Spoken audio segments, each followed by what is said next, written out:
અમારા જેવા યુવાન લોયર્સ જ્યારે કોલેજમાં વકીલાત ભણતા હોય ત્યારે અમને એ શીખવાડવામાં આવતું કે સત્ય માટે લડો, ન્યાય માટે લડો.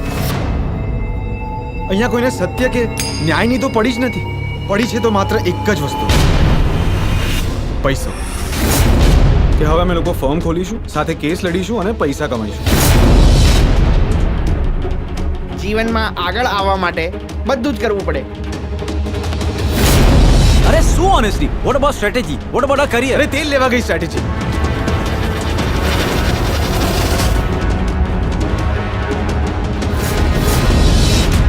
જ્યારે વકીલાતનો ઇતિહાસ લખાશે ને, આપનું નામ સુવર્ણ અક્ષરોથી લખાશે. હા, ફેમિલી છે ને, હવે ફેમિલી જ નથી રહી.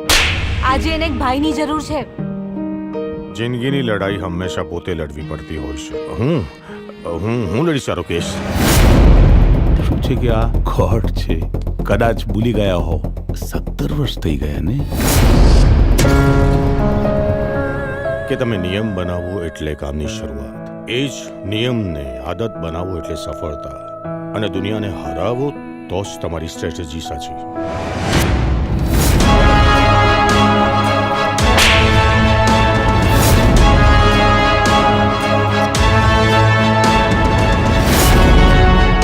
સર, હું એક વકીલ છું, ટેરરિસ્ટ નથી.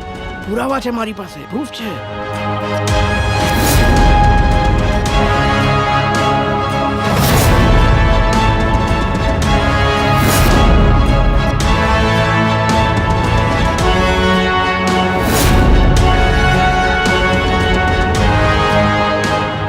Order, order.